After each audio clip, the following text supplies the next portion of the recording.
There's no shortage of economic insights and new data that has become available in this most recent quarter of the Dublin Economic Monitor. The key words that we're hearing across the economic scene would be stability coming through, but also fragility still in the system. That stability is being driven by what we hope is the continued loosening of the inflation grip on the economy. We're starting to see that at a global level hopefully ebb away now more permanently, but the fragility remains because the medicine that has been dished out to deal with inflation, those interest rate increases, haven't quite fully worked through the system yet.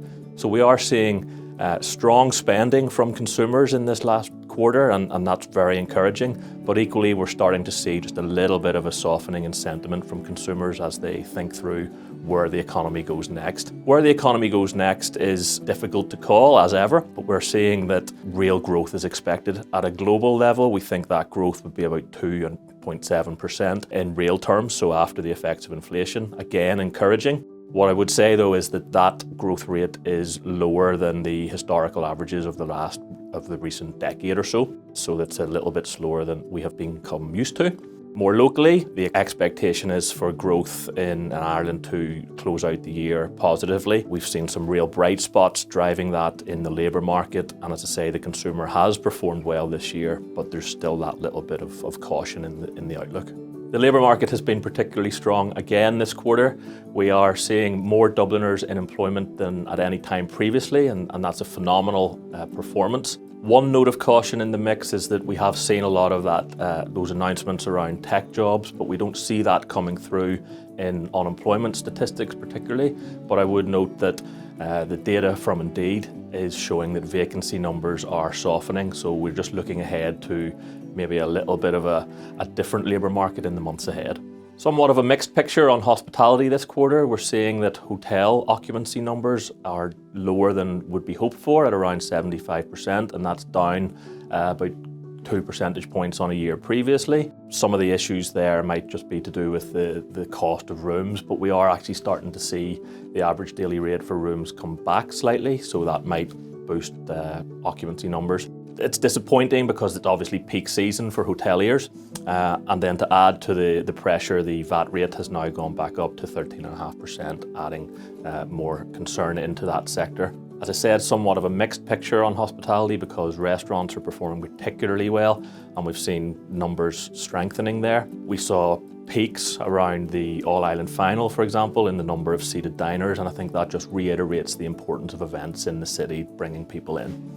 Good news for the airport this quarter. With 8.3 million passengers through, the numbers are now above pre-pandemic levels for the first time. That's significantly up on last year by nearly 20%. New routes to mainland Europe and North America have been driving this success.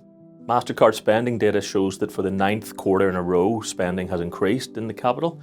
There's obviously an inflationary impact here as the prices of goods mean people having to spend more for them, but encouraging nonetheless that consumers are still engaging in spending. Notable increases in the last quarter. Entertainment has performed particularly strongly, and maybe that's linked to the summer season and just a bit more spending in that regard. 20% up year on year, so a very encouraging performance there.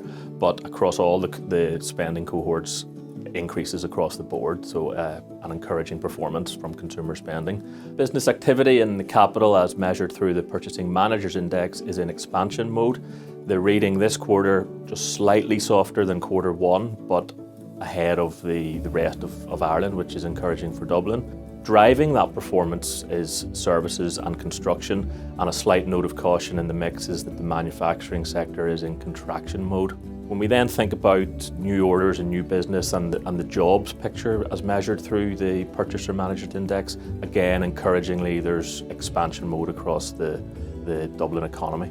So a fair bit of economic noise in the mix, with consumer sentiment telling us that there's maybe a challenging time ahead there, but indicators also telling us, for example, on labour market, that there's particularly strong performance.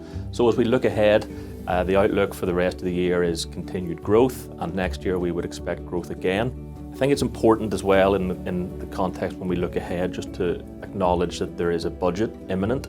The government has a number of decisions to make there. It's in the a very strong position of having exceptional tax revenues in the last number of years, and really about how that flows into delivery on the key challenges that the economy is facing, such as housing and infrastructure.